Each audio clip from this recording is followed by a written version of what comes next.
My sons posted photos of themselves drinking champagne in Spain while I was in a coma, fighting for my life. The caption said, "Finally free to live our dreams." I stared at that photo on my hospital tablet, my hands shaking so hard I could barely hold it. There was Michael, my 42-year-old baby, the one who used to crawl into my bed during thunderstorms. And David, who I taught to ride a bike in our driveway, held up that glass like he was celebrating New Year's Eve. But I wasn't dead. I was right there in that hospital bed, wires coming out of my chest, learning how to breathe again. And my boys, the ones I worked 2 jobs to put through college, the ones I drove to every soccer practice and piano lesson, they were toasting what they thought would be my death. See, they thought I was going to die, and they were already spending my inheritance in their heads. Spain was supposed to be their celebration trip, their freedom party.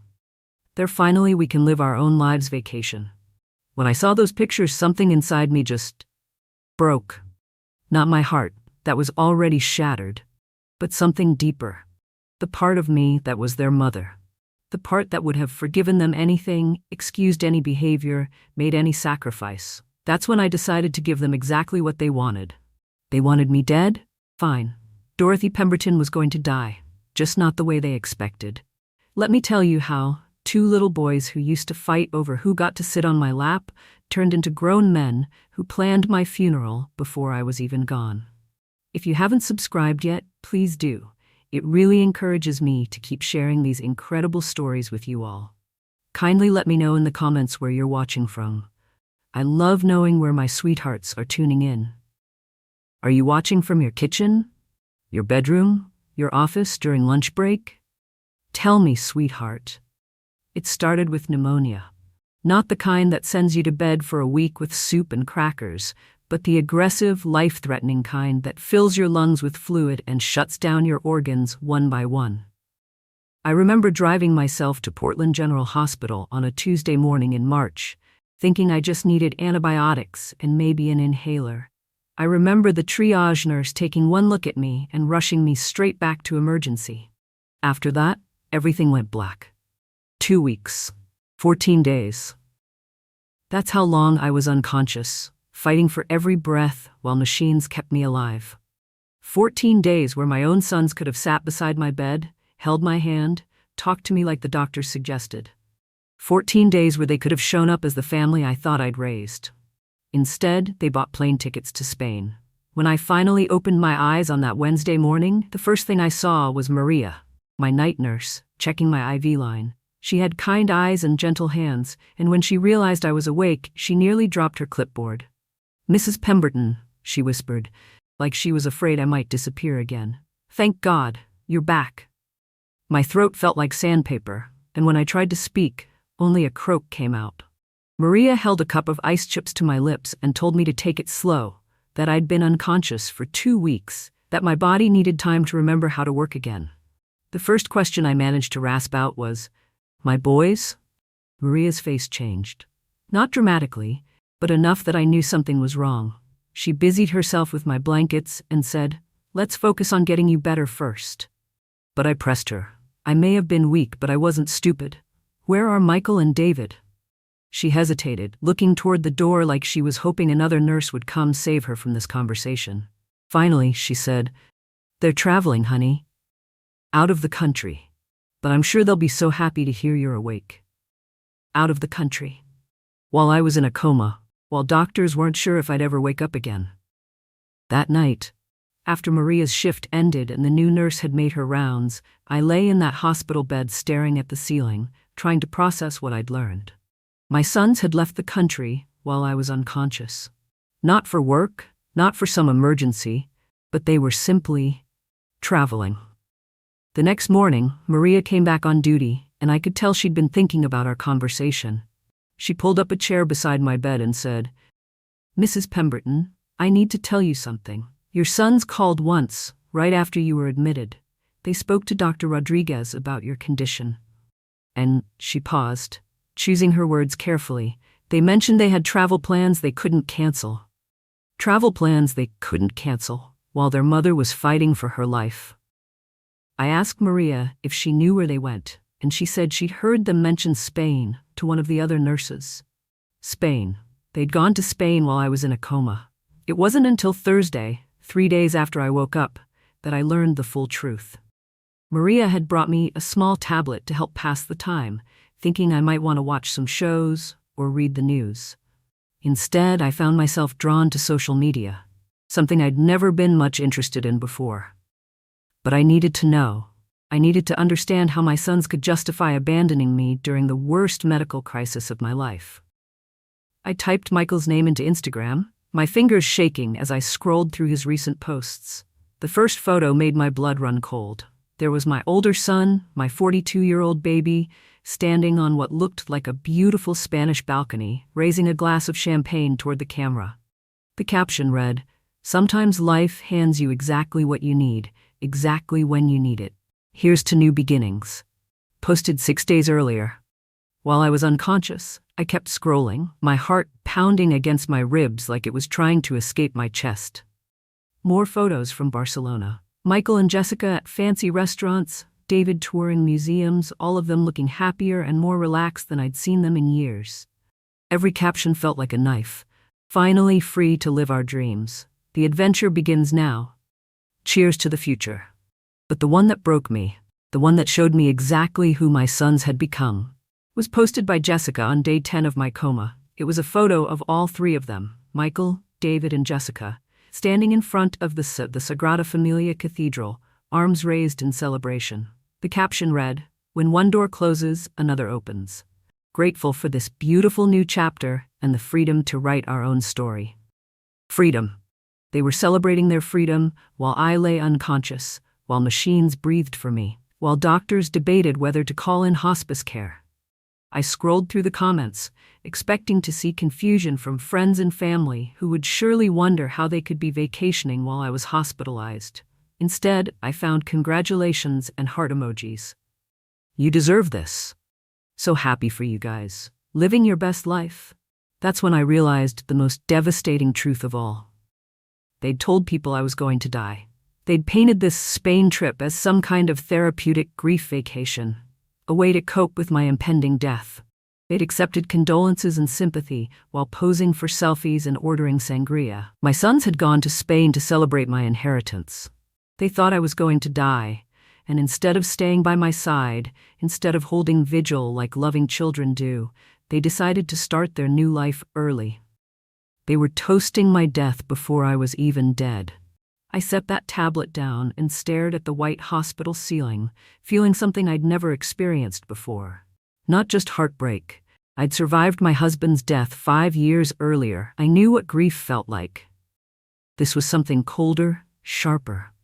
This was the moment I realized that the family I'd devoted my entire life to building had been dismantled by the very people I'd built it for. Maria found me crying that afternoon, but they weren't the tears of a sick woman or a grieving mother. They were the tears of someone who'd just woken up in more ways than one. "Honey, what's wrong?" she asked, sitting on the edge of my bed. I handed her the tablet, still open to Jessica's celebration post. Maria read it in silence, her expression growing darker with each word. "How long was I expected to live?" I asked her quietly. Maria looked uncomfortable. "The first week was touch and go. Dr. Rodriguez gave you about a 50-50 chance. But by the second week, your numbers were improving. We were cautiously optimistic. 50-50. My sons had heard 50-50 and decided those were good enough odds to book a Mediterranean vacation. That night, I made a decision that would change everything.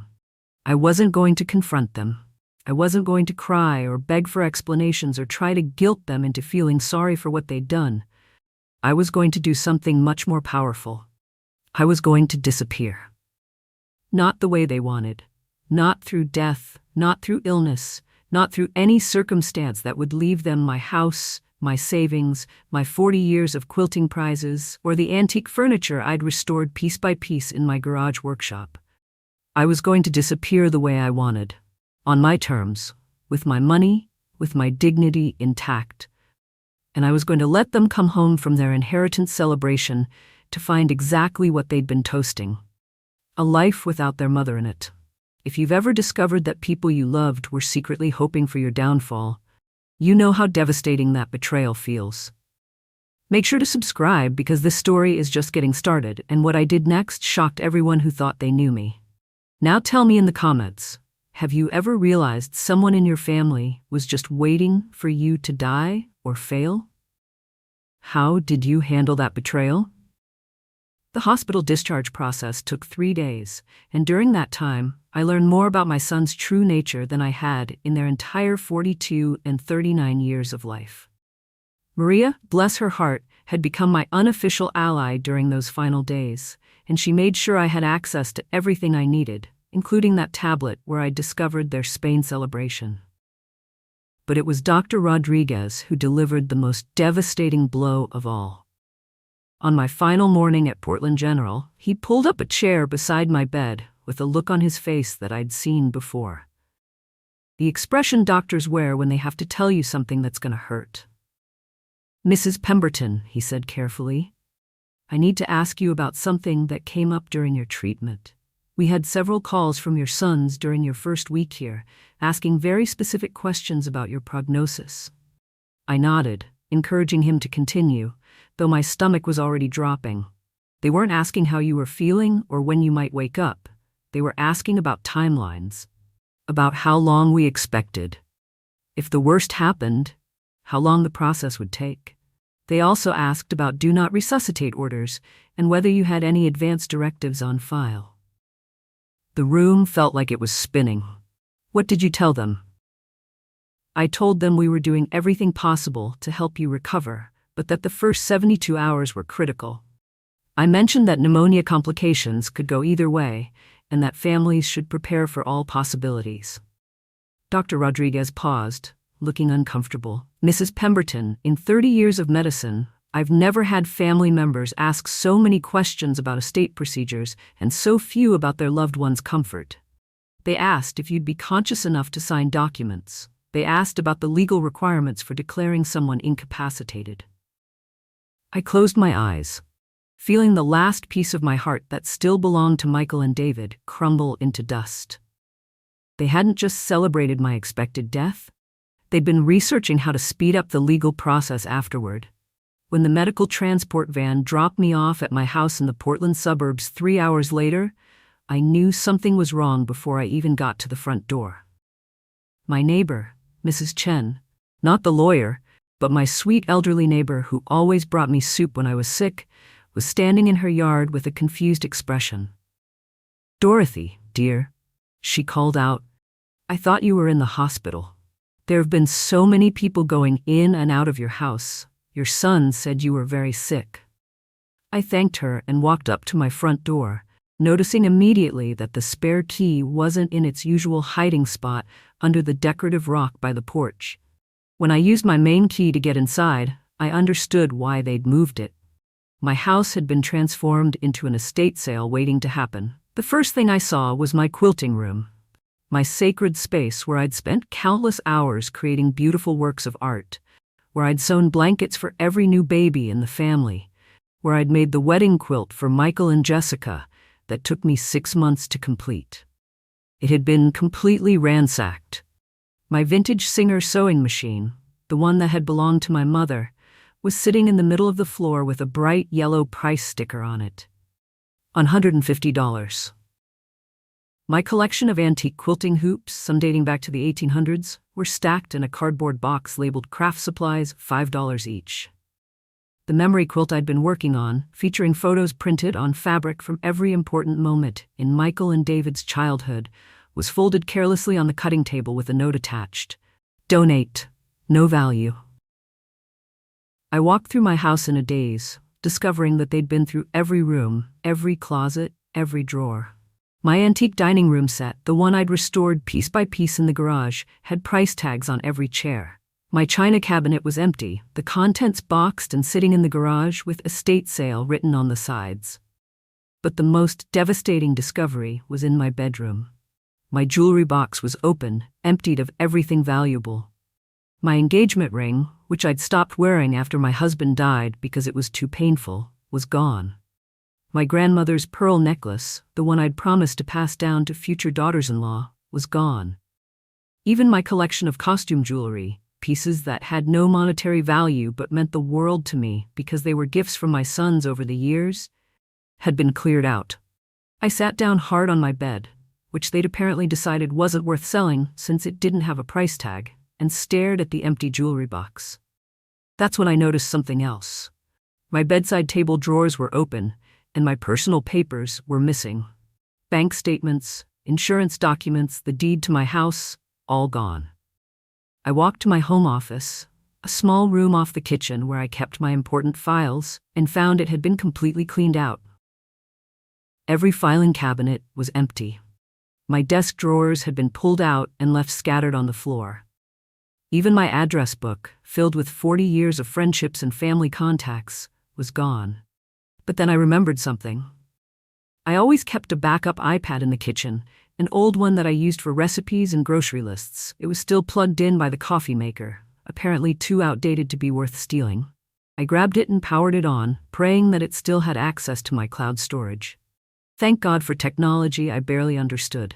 Everything was there: photos, documents, even email access. And what I found in my own email account made my blood run cold. There was a thread of emails between Michael and a law firm called Hendricks & Associates, dated from my second day in the coma. The subject line read, "Expedited probate process, Dorothy Pemberton estate." I opened the first email, my hands shaking so badly I could barely tap the screen. "Mr. Hendricks," the letter reads, "as we discussed on the phone, our mother Dorothy Pemberton is currently in critical condition and not expected to recover.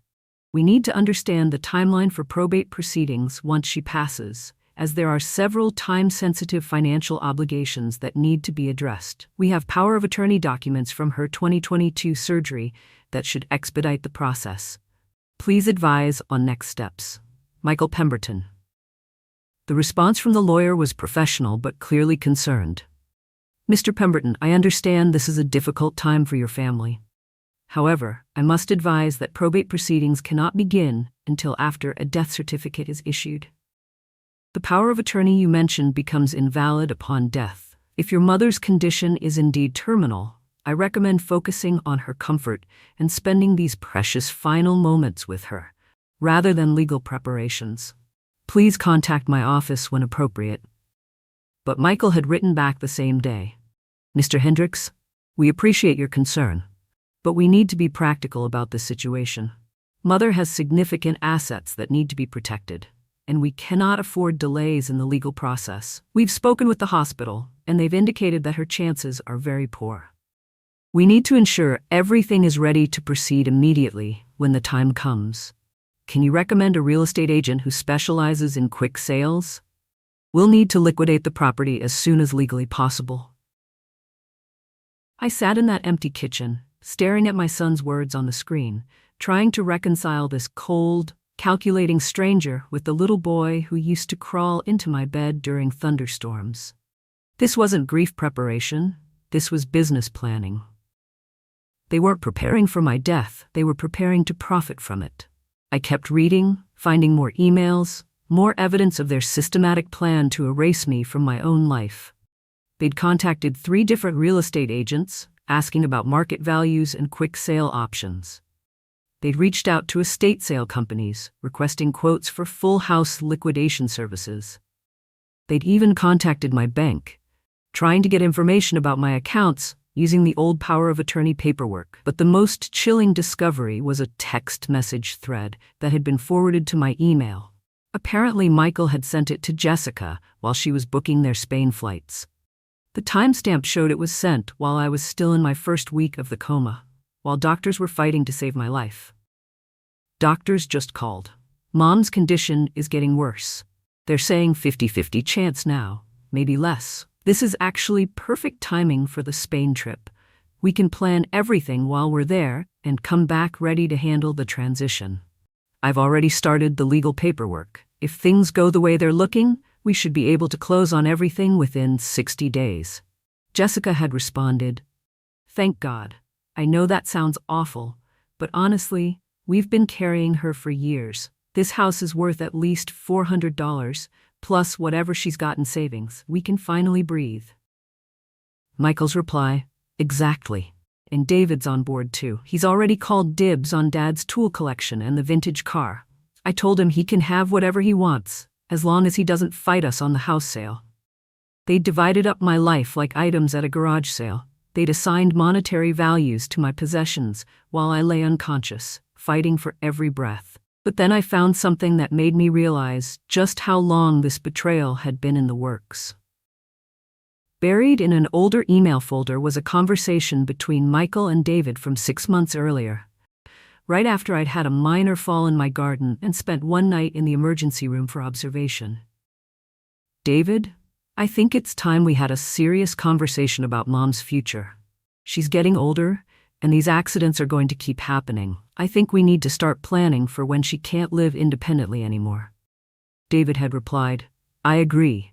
But you know she'll fight us on assisted living. She's stubborn as hell. That's why we need to be smart about this. The power of attorney documents she signed for the gallbladder surgery are still valid. If something serious happens, another fall, another health scare, we can use those to make decisions for her." "What about the house? Once she's in care, we can sell it for her own good. Use the money for her medical expenses, of course. Anything left over, well, she won't need it where she's going." I realized with horrifying clarity that my pneumonia hadn't been an unexpected opportunity for them. It had been the opportunity they'd been waiting for. They'd been planning this for months, maybe longer. Every concerned phone call, every offer to help with my finances, every suggestion that I was getting too old to live alone. It had all been groundwork for this moment. They hadn't gone to Spain to grieve or to cope with my expected death. They'd gone to Spain to celebrate the success of a plan that had been months in the making.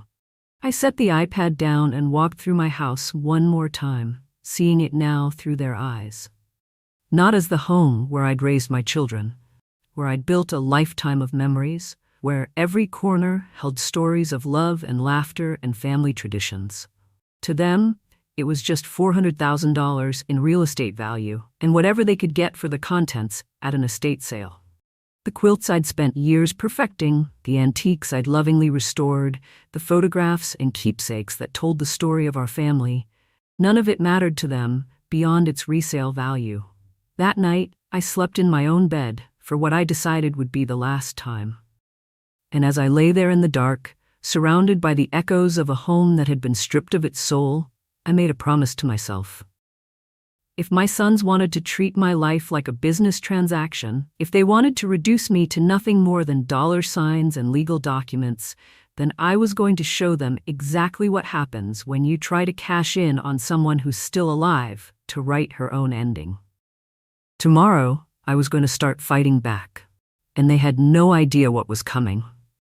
Have you ever discovered that someone you trusted was making plans for your life without your permission? Share your story in the comments below. And make sure to subscribe, because what I did next turned their inheritance celebration into the biggest mistake of their lives. The next morning, I woke up with a clarity I hadn't felt in months. Not the confused, medicated haze of recovery, but the sharp, cold focus that comes when you finally stop being a victim and start being a strategist. I didn't make coffee or breakfast. I didn't call my sons to confront them about what I'd discovered. I didn't waste time on tears or self-pity or wondering how things had gone so wrong. Instead, I got dressed in my best outfit, the navy blue suit I wore to church and important occasions. And I called a lawyer. Not just any lawyer. Patricia Chen, a woman who'd been in my third grade class at Riverside Elementary 28 years ago. Little Patricia, who used to struggle with reading until I spent extra time with her after school, sent me a handwritten thank you note every year on Teacher's Appreciation Day, even after she'd grown up and become one of Portland's most respected estate attorneys. When I called her office and told her secretary it was Dorothy Pemberton, her former teacher, calling about an urgent legal matter, Patricia came to the phone immediately. "Mrs. Pemberton," she said, and I could hear the smile in her voice. "How wonderful to hear from you. I hope you're calling with good news." "I'm calling because my sons are trying to steal my life while I'm still living it," I said simply, "and I need your help to stop them." The silence on the other end of the line lasted about 3 seconds before Patricia's voice returned. Completely professional now. Can you be in my office in an hour? I arrived at Patricia's downtown law firm carrying everything I'd been able to gather. The iPad with the damning emails, photos of my ransacked house taken on my phone, and a handwritten timeline of everything that had happened since I woke up from the coma.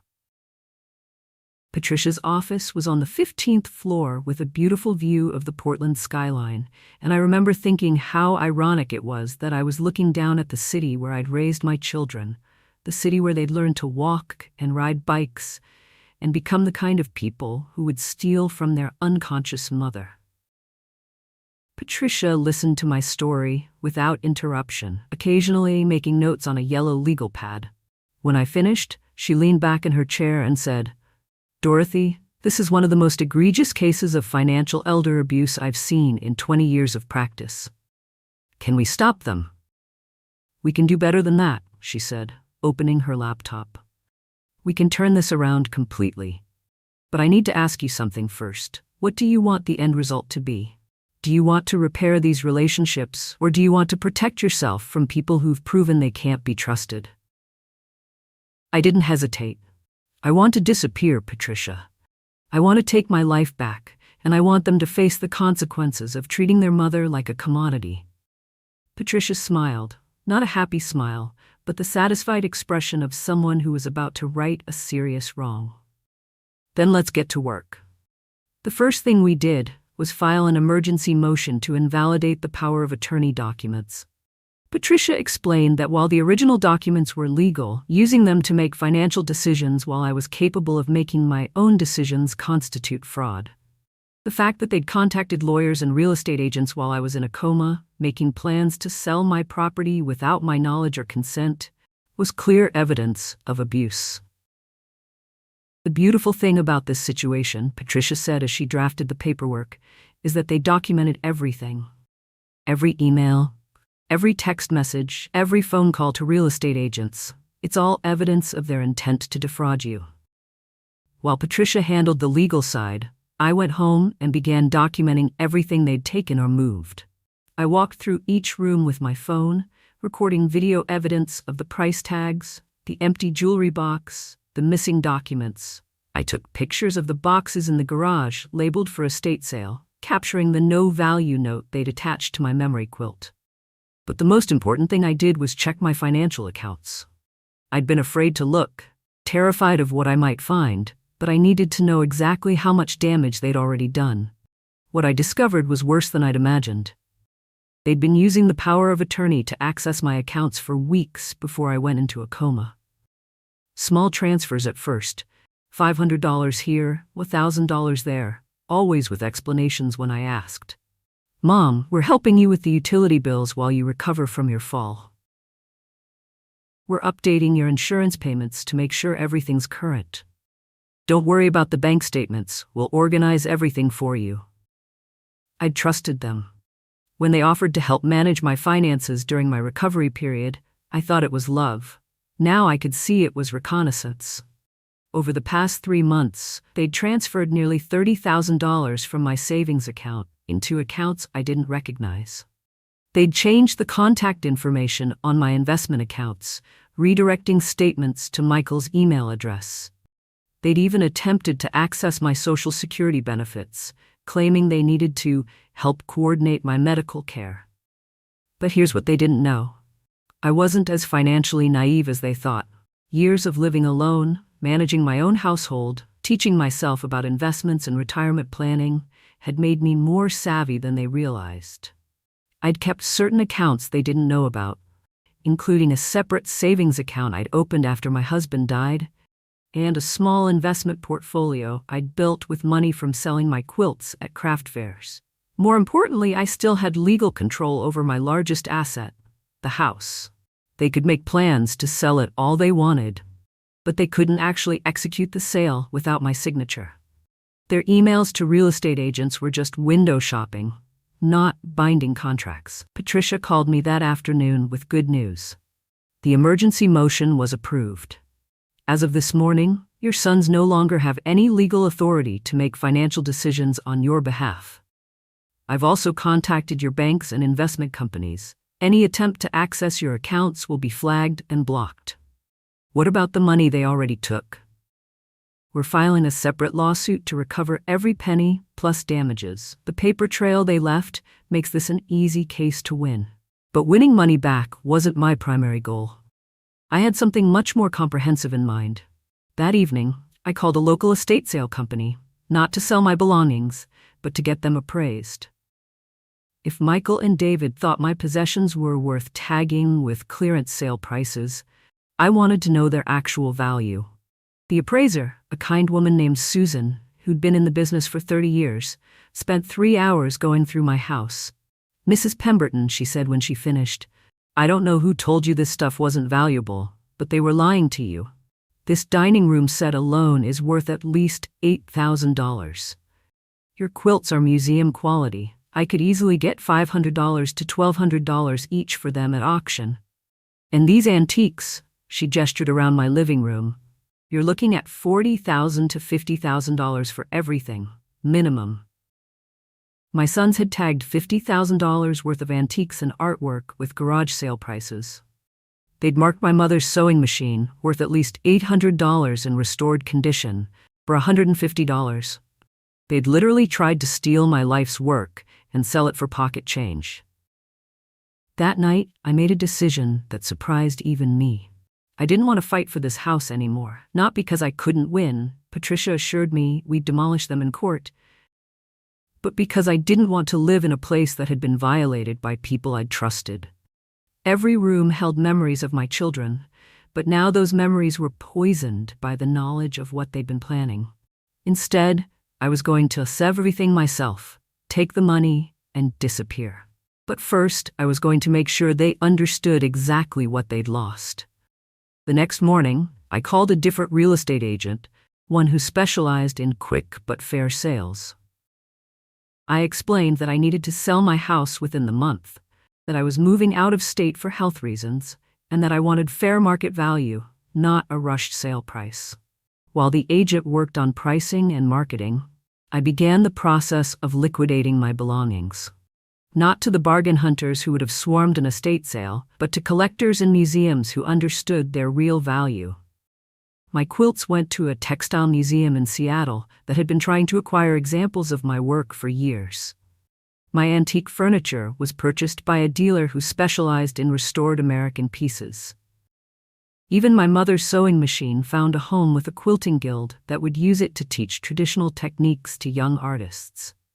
I kept only what I could carry in my car: some clothes, important documents, a few photographs, and my grandmother's engagement ring, which I'd hidden in a jewelry box Michael and David didn't know existed. But the most important thing I did during those 2 weeks was change my identity. Not illegally. Patricia helped me do it through proper legal channels. I reverted to my maiden name, Dorothy Mills, the name I'd carried for the first 25 years of my life before marriage changed everything. I applied for a new driver's license, updated my social security records, and opened bank accounts in my new name. Dorothy Pemberton was going to disappear. Dorothy Mills was going to start over. On my final night in Portland, I sat in my empty living room and wrote 2 letters. One to Michael, one to David.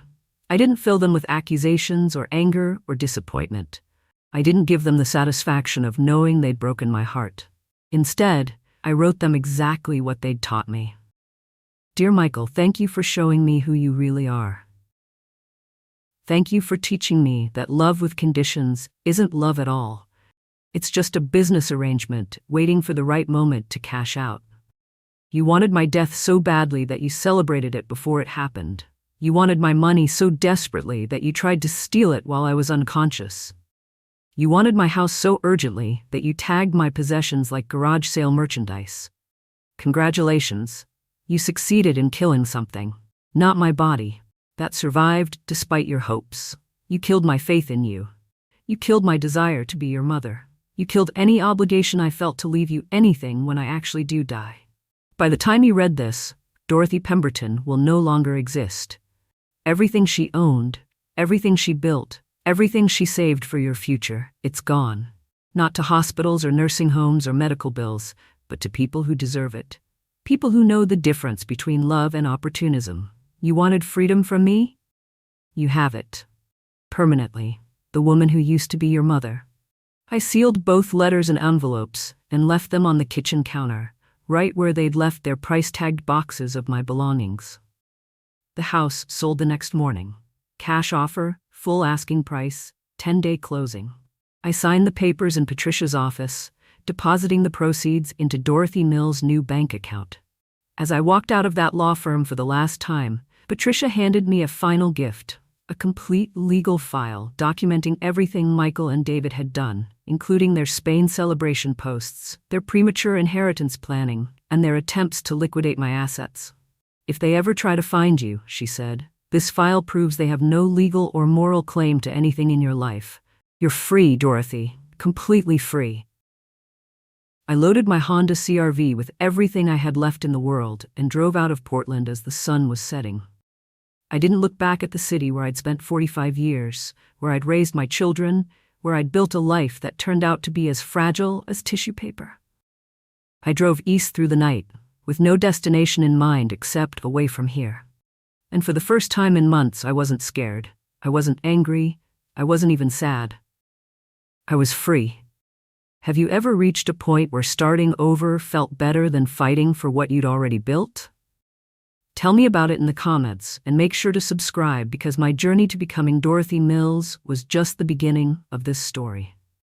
I drove for 3 days straight, stopping only for gas, bathroom breaks, and fitful naps in truck stop parking lots. Not because I was in a hurry to get somewhere, I had no destination in mind, but because I couldn't sit still. Every mile between me and Portland felt like another layer of the old Dorothy Pemberton falling away, and I wasn't ready to stop until she was completely gone. On day 3, somewhere in the mountains of Vermont, my Honda started making a sound that told me our cross-country adventure was about to become a very expensive mistake. I pulled off at the next exit, which was nothing more than a 2-lane road leading to a sign that read, Clearwater Springs, population 800. Founded 1802, sweetest maple syrup in New England. 800 people. In Portland, that was the size of my elementary school. Here, it was an entire town. The mechanic, a man named Frank who looked like he'd been born with motor oil under his fingernails, told me my transmission was making its final death rattles. He could fix it, but it would take a week to get the parts and cost more than the car was worth. Are you in a hurry to get somewhere? He asked, wiping his hands on a rag that had seen better decades. I looked around at the main street of Clearwater Springs, one hardware store, one diner, one general store that appeared to sell everything from fishing licenses to birthday cards, and realized something surprising. I wasn't in a hurry to get anywhere. For the first time in my adult life, I had nowhere I needed to be. Not particularly, I told Frank. Well, there's a nice lady named Betty who runs the bed and breakfast on Maple Street. She'll set you up until I can get your car sorted. And if you're looking for something to do while you wait, the library's always looking for volunteers. I checked into Betty's B&B, a Victorian house that looked like something from a postcard, and told her I might be staying for a week. She showed me to a room with white lace curtains and a view of mountains I couldn't name, and when she asked what brought me to Vermont, I told her the truth. I'm running away from my children. Betty, who looked like she'd heard every story the world had to offer, just nodded and said, Good for you, honey. Sometimes family's the hardest thing to escape. That afternoon, I walked to the Clearwater Springs Public Library, a small brick building that couldn't have held more than a few thousand books. The librarian, a young woman named Sarah Chen, looked up from a stack of returns with the kind of exhausted smile that told me she was handling more than one job. Can I help you? She asked. Frank at the garage said you might need volunteers. Sarah's eyes lit up like I'd just offered to donate $1 million. Do you have library experience? I was an elementary school teacher for 30 years.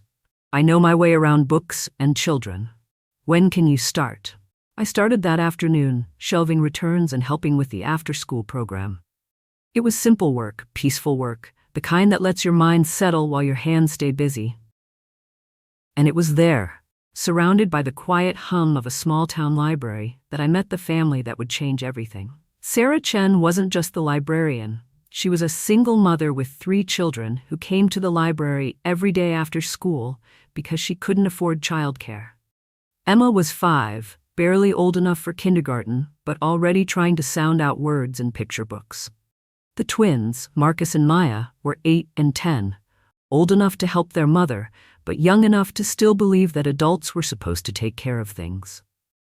I watched Sarah juggling story time with inventory, helping her children with homework while checking out books for patrons, staying late to clean because she couldn't afford a custodian. And I saw something in those children that I'd lost somewhere along the way with my own sons. Genuine need. Not financial need, though Sarah was clearly stretching every dollar until it screamed. Emotional need. The need for an adult who showed up not because they had to, but because they wanted to. The need for someone who looked at them and saw potential instead of problems, love instead of obligations. On my 3rd day of volunteering, little Emma approached me during story time and whispered, "Mrs. Dorothy, do you have grandchildren?" The question hit me harder than I expected. In Portland, I would have said yes, of course, and talked about Michael's daughter who lived across the country and called once a month, or David's son who I'd seen 3 times in his entire life. But sitting there in that small library, looking into Emma's curious eyes, I realized the truth. "No, sweetheart. I don't have any grandchildren. Would you like some?" she asked with the matter-of-fact directness that only 5-year-olds can manage. I looked across the room at Sarah, who was trying to help Marcus with long division while Maya practiced reading aloud. And I felt something I hadn't experienced in years. Not obligation or duty or the complex guilt that had defined my relationship with my sons, but simple, uncomplicated want. "Yes," I told Emma. "I think I would like that very much." That conversation led to my first dinner invitation in months. Sarah asked if I'd like to join them for spaghetti and meatballs at their small apartment above the library. And when I walked into their home, I was struck by how different it felt from the house I'd left in Portland. It wasn't just that everything was smaller, older, more worn around the edges. It was that everything felt alive. There were children's drawings taped to the refrigerator, library books stacked on every surface, homework spread across the kitchen table like evidence of lives being actively lived. "I hope you don't mind the chaos," Sarah said, moving a pile of laundry so I could sit at the table. But I did mind. I minded that it had taken me 68 years to find a home that felt this real. During dinner, I learned Sarah's story. She'd moved to Vermont after her divorce, drawn by the affordable cost of living and the promise of a quiet place to raise her children. The library job barely paid enough to cover rent and groceries, but it came with health insurance and the flexibility to bring her kids to work when necessary. "Some days I feel like I'm barely keeping my head above water," she confessed while the children were washing dishes. "But this is better than what we left behind." I understood that feeling completely. Over the following days, I found myself spending more and more time with Sarah's family. I helped Emma learn to read chapter books, worked with Marcus on his multiplication tables, and taught Maya how to braid friendship bracelets. Small things, everyday things, but they filled a space in my heart that I'd thought was permanently closed. When Frank finally called to tell me my car was ready, I realized I didn't want to pick it up. Not because I couldn't afford the repair, but because I'd accidentally built something in Clearwater Springs that I wasn't ready to leave. That evening, I asked Sarah if she knew of any apartments for rent in town. "Are you thinking of staying?" she asked, and I could hear hope in her voice.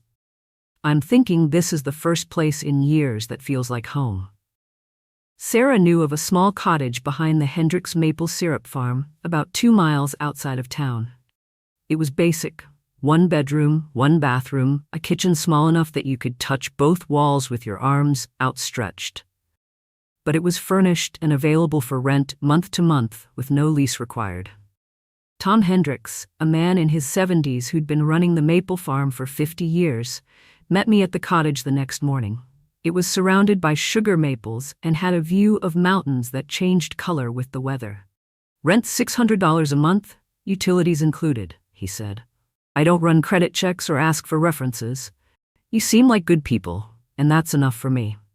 I paid him 3 months in advance, in cash, and moved in that afternoon with everything I owned, which fit comfortably in the back seat of my Honda.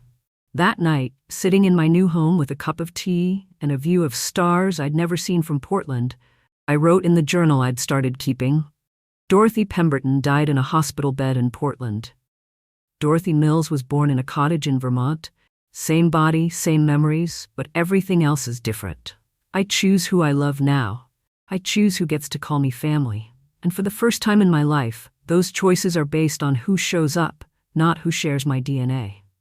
Within a month, I'd established a routine that felt more natural than anything I'd done in decades. Mornings at the library, afternoons helping Sarah with her children, evenings in my cottage working on the one hobby I'd brought with me from my old life, quilting. I'd managed to save my grandmother's sewing machine, the one Michael had price tagged for $150, and I set it up in the cottage's main room. But instead of making quilts for people who would someday tag them for estate sales, I made them for people who understood their value. My first Vermont quilt was for Emma, a simple pattern in her favorite colors, purple and yellow, with her name embroidered in the corner. When I gave it to her, she wrapped herself in it immediately and announced that it was the most beautiful thing in the world. "Did you make this just for me?" she asked. "Just for you," I confirmed, like a real grandma would. I looked at this little girl who'd adopted me as naturally as breathing, who'd filled a role in my life that my actual grandchildren had never even tried to fill. And I realized something profound. Family isn't about blood. It's not about shared genetics or legal obligations or traditional expectations. Family is about who shows up. It's about who chooses to love you and lets you choose to love them back. "Yes," I told Emma, exactly like a real grandma would. And in that moment, that's exactly what I became. Over the next few months, I made quilts for Marcus and Maya, taught them how to use my grandmother's sewing machine, and showed them techniques that had been passed down through generations of women in my family. I helped Sarah apply for grants that brought new programs to the library. I volunteered at the elementary school, using my teaching background to help with reading programs. Slowly, quietly, I became part of Clearwater Springs in a way I'd never been part of Portland, despite living there for 45 years. Here, I wasn't Dorothy the widow, or Dorothy the abandoned mother, or Dorothy the inheritance victim. I was just Dorothy, the woman who helped at the library, who made beautiful quilts, who remembered everyone's children's names and birthdays. I was useful again. I was wanted. I was loved.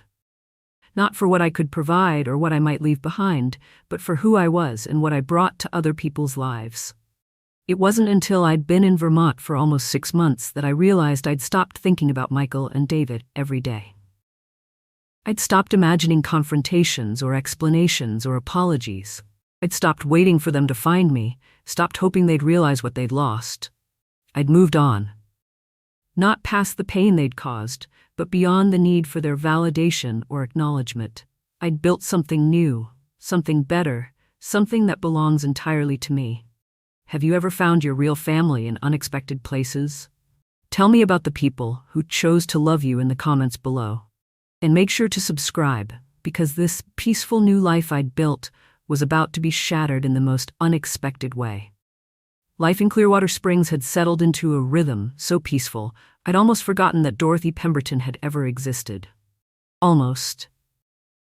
It had been 8 months since I'd driven out of Portland, 8 months since I'd become Dorothy Mills, 8 months of library mornings and quilting afternoons and bedtime stories with children who called me Grandma Dot, without any awareness that the title wasn't legally mine. I should have known that peace that was perfect couldn't last forever. It started on a Tuesday morning in November, one of those crisp Vermont days when the last leaves were clinging to the maples like golden confetti. I was at the library helping with the pre-Thanksgiving craft program, teaching a group of local children how to make small quilted placemats for their family dinners. Emma, now 6 and reading at a 3rd grade level, was concentrating intensely on her stitches, while Marcus and Maya worked together on a project for their grandmother. Sarah was at the front desk, checking in a shipment of new books, when her teenage volunteer assistant, Chloe, came rushing over with her phone in her hand and panic in her eyes. "Mrs. Chen," Chloe said, "you need to see this. It's about Mrs. Dorothy." I looked up from Emma's placemat, that familiar cold feeling settling in my stomach. Sarah walked over to where we were sitting, and Chloe held up her phone, showing us a TikTok video that had been posted just an hour earlier. The video was nothing special, just 30 seconds of me helping the children with their quilting, shot from across the room during our craft session the week before. You could see me guiding Emma's tiny hands as she made her first stitches, laughing with Marcus about a crooked seam, holding up Maya's finished corner to show the other children. Normal grandma activities, the kind of sweet intergenerational moments that fill small-town libraries every day. But the caption made my blood freeze. Update. Remember the grandmother who died while her son celebrated in Spain? Found her. She's alive, calling herself Dorothy Mills, and has a whole new family in Vermont. Thread below. My hand started shaking as Sarah took the phone and scrolled through the comments. Hundreds of them, growing by the minute. People were sharing screenshots of old news articles about my disappearance, comparing photos of Dorothy Pemberton from Portland with the woman in the TikTok video. The resemblance was unmistakable. That's her, the inheritance celebration grandmother. She faked her own death and got a new identity. Those kids don't even know she's not their real grandmother. This is either genius-level revenge or sociopathic behavior. Sarah looked at me with confusion and growing concern. "Dorothy, what are they talking about? What inheritance celebration?" I took a deep breath and gathered the children around me, speaking in the calmest voice I could manage. "Emma, sweetheart, why don't you take Marcus and Maya to the children's section and pick out some books for story time? I need to talk to your mama for a few minutes." Once the children were out of earshot, I told Sarah everything. About the COMA, about discovering my son's Spain trip and their inheritance planning, about the house and the legal battles, and my decision to disappear. I told her about Dorothy Pemberton and why that woman had to die for Dorothy Mills to live.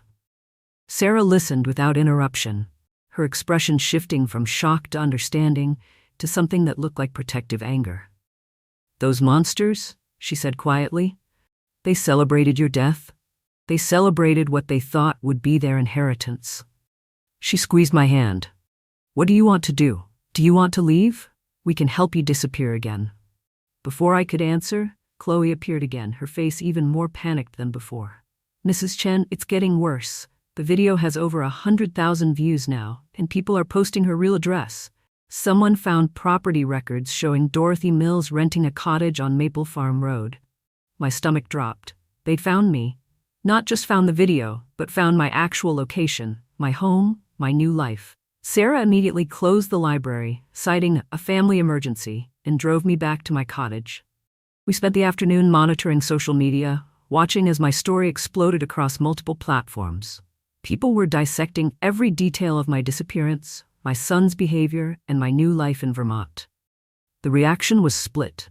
Some people called me a hero, applauding my escape from manipulative children and praising my ability to start over. Others accused me of abandoning my real family and deceiving Sarah's children about who I really was.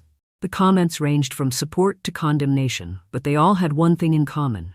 They were about me, about my life, about my private business that was now entertainment for millions of strangers.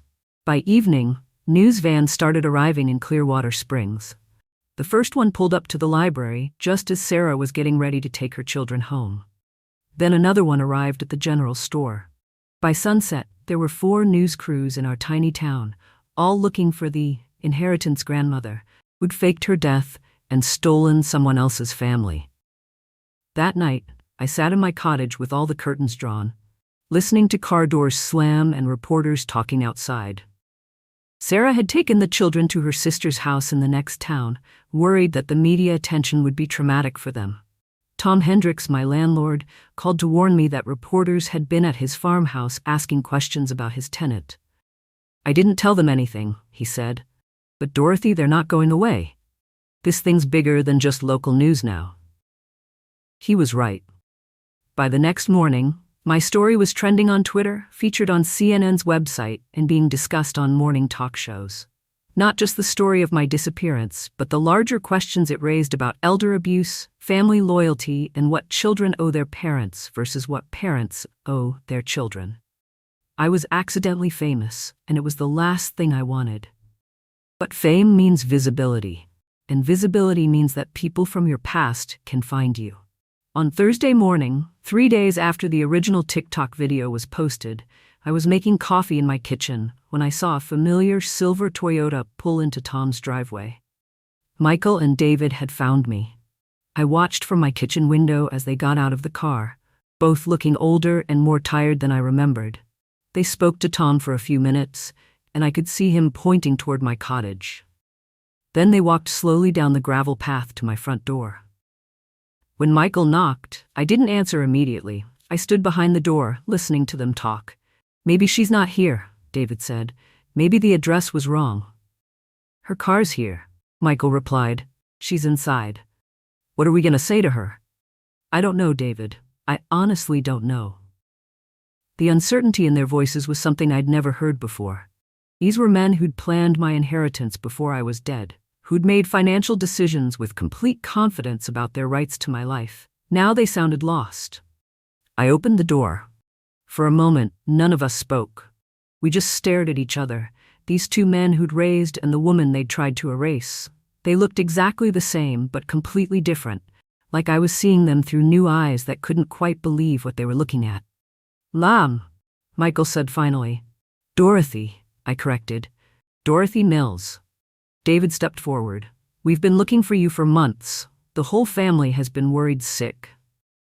I almost laughed. "The whole family? You mean Jessica? Or are you talking about some other family because the last family I had went to Spain to celebrate my death?" Michael winced. "We didn't know you'd seen those posts." "Oh, I saw them. I saw all of them. The champagne toasts, the freedom celebrations, the gratitude for your beautiful new chapter. Very touching." They stood on my porch looking uncomfortable, like they'd rehearsed this conversation but couldn't remember their lines now that the moment had arrived. "Can we come in?" David asked. "Can we talk?" I looked at these two men, my sons, the children I'd carried and nursed and worried over for decades, and I felt something surprising. Not anger, not hurt, not even disappointment, just nothing. They were strangers to me now, familiar strangers who happened to share some of my DNA. "No," I said simply, "there's nothing to talk about." "Mom, please," Michael started. "I told you, Dorothy Pemberton is dead. You celebrated her death in Barcelona, remember? You posted pictures. We were just trying to cope with your inheritance windfall. I know, I read the emails to your lawyer." The color drained from both their faces. They'd forgotten about the paper trail, about all the evidence they'd left behind of their true motivations. "We can explain all of that," David said quickly. "We were just trying to be prepared, in case the worst happened." "The worst did happen," I replied. "I discovered who you really are." From down the road, I could see news vans starting to gather. Word had spread that my sons had arrived, and this reunion was about to become a public spectacle. "Look," Michael said, noticing the approaching media, "this isn't the place for this conversation. Come home with us. Come back to Portland. We can work this out as a family." And that's when I realized the most important truth of all. They still didn't understand. Even now, even after everything that had happened, they thought this was about misunderstandings or hurt feelings or family drama that could be resolved with the right conversation. They didn't understand that I'd already worked it out. I'd worked it out by choosing a new family. One that loved me without conditions, one that showed up not because they had to, but because they wanted to. "I am home," I said, looking back toward the cottage that had given me more peace in 8 months than their house had given me in 20 years. "And I am with my family." "What family?" David asked, confused. Just then, Sarah's car pulled into the driveway. She'd seen the news vans on her way to work and had come to check on me. Emma, Marcus, and Maya climbed out of the car and ran toward me, calling Grandma Dot in the unself-conscious way children do when they're happy to see someone they love. Emma reached me first, wrapping her arms around my legs and looking up at Michael and David with curiosity. "Grandma Dot, who are these people?" Michael and David stared at this little girl who was calling me grandma, at Sarah who was walking toward us with protective concern in her eyes, at the life I'd built without them. "This is my family," I told Emma, loud enough for my sons to hear. "The family that chose me, and the family I chose back." That's when the reporters reached us, microphones extended, cameras rolling, turning our private family drama into public entertainment. "Mrs. Pemberton, how does it feel to be reunited with your sons? Did you fake your death to get revenge? Do your new family members know about your past?" I looked at the chaos surrounding us, at my sons who still thought they could claim me, at the media that wanted to turn my pain into content, and I made a final decision. I took Emma's hand, nodded to Sarah, and walked back toward my cottage without another word to Michael or David. Because I'd already said everything that needed saying when I left those letters on the kitchen counter in Portland. I'd told them they'd succeeded in killing something, not my body, but my obligation to them. They wanted Dorothy Pemberton back, the woman who would forgive anything, excuse everything, and leave them her inheritance despite their betrayal. But Dorothy Pemberton was dead, and Dorothy Mills was free. This is the end of my story. But it's also the beginning of my real life. Have you ever had to choose between the family you were born into and the family you found? Tell me about your chosen family in the comments below. And if this story taught you something about the difference between love and obligation, make sure to subscribe and share it with someone who needs to hear that it's never too late to choose who gets to call you family.